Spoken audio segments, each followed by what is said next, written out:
binhi or liso sa magpupugas ug sa yuta. Nya usa sa mga spiritual writer nag-ingon nga kini daw mao nga hulagway or kini nga mao nga hulagway nga gipadayag sa atong mga pagbasa, nagpunting kini dinha sa atong espirituhanon nga kinabuhi, labi na dinha sa atong kinabuhi sa pagtuo. Pero sa samang paagi, naghisgot pud kini sa espirituhanon nga kamatayon. Nya unsa man ang mga butang nga nindot nato masabtan niining atong mga pagbasa karon. Una, mag-focus ta dinha sa imahe nga gipadayag sa atong mga pagbasa. Ang binhi, ang binhi or ang liso, ang magpupugas ug ang yuta. Ang binhi mao kini ang pulong sa Ginoo.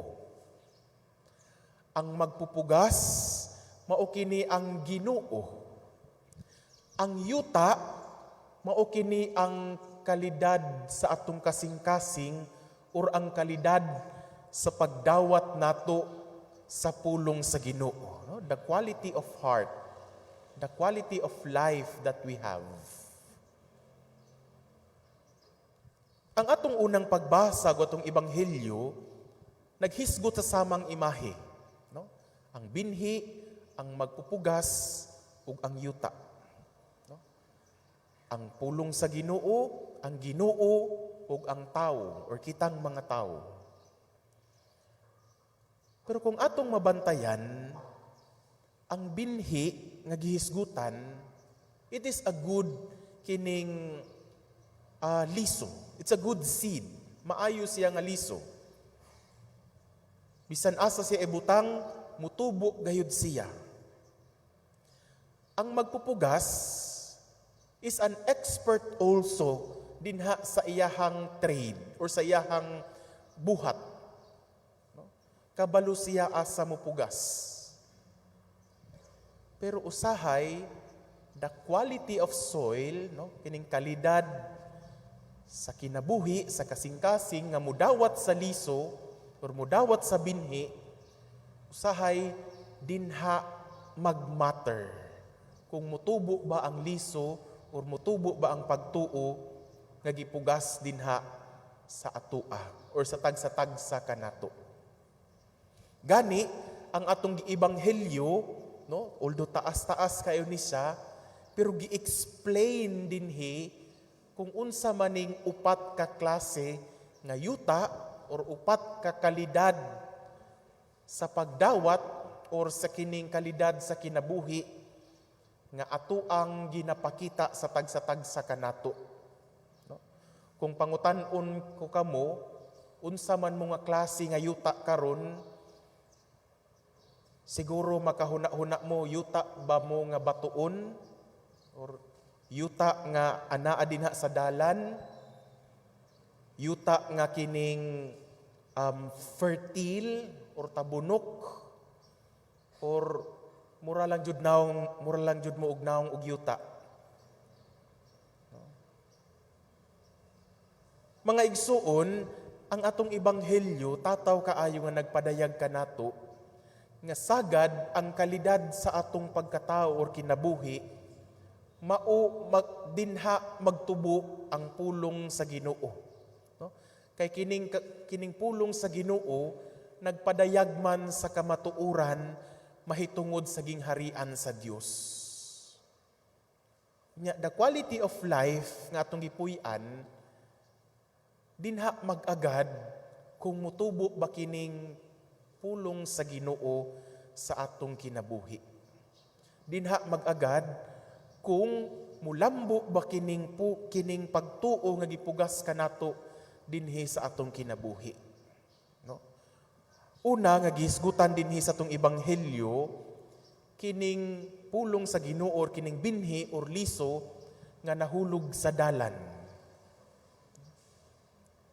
Sa giingon dinhi sa atong ebanghelyo, kining liso nga nahulog sa dalan, although mutubo ni siya, apan ang Moabot ang yawa ug musakmit sa nagpugas sa iyang kasing-kasing, mao kini ang nagpugas sa daplin sa dalan. Kanang liso nga mahulog din sa daplin sa dalan, vulnerable gayud na siya. No? Pwede na siya kaunon sa mga langgam, pwede matamak-tamakan. Nya, although mutubo siya, or aduna siya chance nga mutubo, pero aduna po siya chance nga dili kini mutubo kay kwaon kini, or makuha kini, labi na din ha sa mga dautan nga elemento. Nya, klaro kayo gisgutan sa itong ebanghelyo din gisakmit sa yawa. Ya, posible po na nga ato ang kasinatian. No? Niining Santos nga misa karon, mao kini ang konkreto nga pagpugas sa pulong sa Ginoo dinhi sa atong kasing-kasing. Ya, kung dili kini, kung atong kasing-kasing dili kay fertile, dili kayo tabunok nga yuta, posible kini nga sakmiton sa yawa. No? Posible nga paggawas nato dinhi sa simbahan karon, makalimot na ta sa gisulti sa pari, or makalimot na ta sa ato ang giampo. Or the worst, pag abot ninyo sa iyong balay, mamalikas dayon mo kay inyong mga sakop, wa pa ng mata, wa pa ng hikay.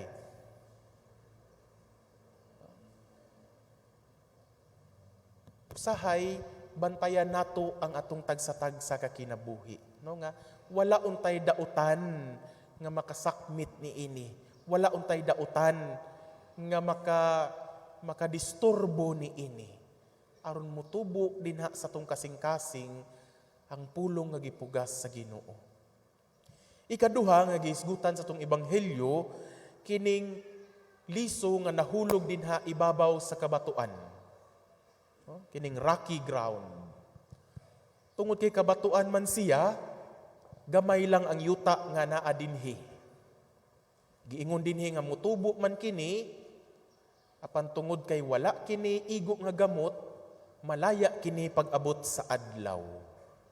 Or dili kaayo kini mutubo, kay aduna may mga bato nga makapugong kaniya sa iyang pagtubo. Posible po ni nga ato ang tagsa-tagsa nga kalidad sa kinabuhi. No nga, yes, mudawat kita sa pagtuo, pero taphaw lang. No? Mudawat kita sa kamatuuran nga gipadayag sa tong Ginoo, apan pag-abot sa mga kalisdanan, mubiya na hinuon kita sa pagtuo nato sa Ginoo. Dili na hinuon mo lambo ang kamatuuran nga gipadayag sa Ginoo dinha sa atong kinabuhi.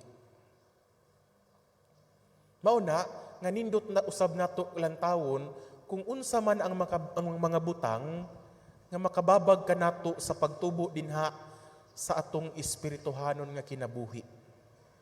Unsa man ang atong angay nga buhaton aron mutubo kita dinha sa atong espirituhanon nga kinabuhi. Ikatulo, naghisgot pod kini sa binhi or liso nga natunong or nahulog ngadto sa mga sampinit or mga sagbot. No? Nya giingon dinhi nga kining mao nga realidad or kalidad sa kinabuhi, mahisusama pod kini sa kalidad sa kinabuhi nga preoccupied sa mga butang nga kalibutanhon. Preoccupied sa mga butang nga dili importante sa atong kinabuhi, labi na sa atong kinabuhi sa pagtuo. Mao na nga although ang atong pagtuo mutubo din sa atong kasing-kasing, but because of our preoccupation, pwede kini nga mawala, pwede kini mamatay, tungod kay mulantaw man kita sa lain nga mga butang apart from our faith. Nya nindot kayo na nga bantayan ka nato karon, especially sa ato ang kinabuhi matag karon og unya. No? Yes, daghan kay tag concern sa atong kinabuhi, pero usahay maupod kining mga concern ang makapawala kanato ngadto sa paglantaw nato sa atong Ginoo. Mao na nga usahay dili kaayo motubo ang liso sa pagtuo nga gipugas dinha sa atong kinabuhi.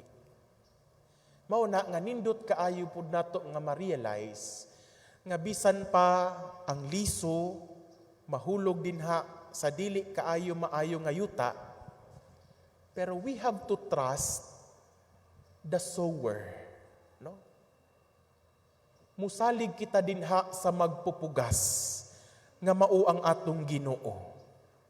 Ngano man kay ang Ginoo sayud man sa atong panginahanglan o gikinahanglan aron motubo ang liso sa pagtuo o binhi sa pagtuo dinha sa atong kasing-kasing. Ang Ginoo isip usa ka magpupugas, maninguha jud na siya nga muandam sa iyahang yuta, muandam sa iyang katawhan. Aron pagpugas sa liso sa pagtuo, aron motubo kini sa tong kasing-kasing. Mao na nga dili kita kinahanglan nga ma-discourage. No? Although kung atong lantawon ang atong kalidad sa tong kinabuhi, posible kita nga yuta nga dinha sa dalan, posible kita nga yuta nga batuon, posible kita nga yuta nga adunay mga sampinit or sagbot. Pero we have to trust the sower. No? Musalig kita sa magpupugas. Kay dinha sa iyang kaayo, sa iyang expertise, siya mo andam gayud sa tagsa-tagsa na tagsa-tagsa kayuta. No? Ug kining santos nga misa can be one way nga gihimo sa Ginoo aron andamon kita, aron mahimo kitang tabunok nga yuta. No? Kung adunay mga batuon or mga babag sa tong kasing-kasing, pangayuon nato sa Ginoo or iampo nato sa Ginoo nga wag tangon kini dinha kanato. Kung adunay mga sagbot or mga preoccupation sa tong kinabuhi, pangayuon nato sa Ginoo nga tanggalon kini. Or kung adunay mga musakmit kanato, especially kining mga dautan nga elemento, pangayuon nato ang proteksyon sa Ginoo aron motubo ang liso sa pagtuo dinha sa tong kasing-kasing. Mao na mga igsuon kuda ni Kristo, bisan pag-unsa ang kalidad sa tong kinabuhi, manlimbasog o maningkamot usab kita sa pagbag-o sa tong kagwalingon pinaagi sa tabang sa Ginoo. Lantaw nato ang example sa atong patron nga si Senyor Santiago. Kung mabantayan ninyo, wa naman ni espada gidala dinhi sa mga espada ni Senyor Santiago. Sa una napatoy kabayo da sa tubangan, nakabuhi sirong kabayo. Pero kung atong lantawon ang imahe ni Senyor Santiago, no, gidipik din sa iyang imahe nga usa siya ka aggressive or kining impulsive nga pagkatao. Pero bisan pa ni ana, nahimo siyang maayo nga apostol ni Jesus. Nahimo siyang magsasangyaw sa pulong ni Jesus. Mitubo ang liso sa pagtuo dinha sa iyang kasing-kasing. No? Unya nahitabok ka na tungod kay misalig man siya sa atong Ginoong Hesukristo nga mao ang magpupugas. No? Mao na mga igsuon ko diha ni Kristo, bisan pa unsa ang kalidad sa atong kinabuhi karon, kung mosalig kita sa Ginoo, andamon jud niya ang atong kasing-kasing. Paninguhaon jud niya nga mabag-o ang atong kinabuhi. Mao na nga maninguha usab kita nga mo participate dinha sa lihok sa Ginoo, dinha sa pagbag-o niya kanato. Mo participate unta kita dinha sa mga grasya nga gihatag sa Ginoo kanato aron mabag-o ang tagsa-tagsa kanato nato nga kinabuhi, aron mas mahimo kitang tabunok nga yuta, aron motubo ang liso sa pagtuo dinha sa tong kasing-kasing. Panalanginan unta kita sa Ginoo. Palihog manindog ato karong ipadaya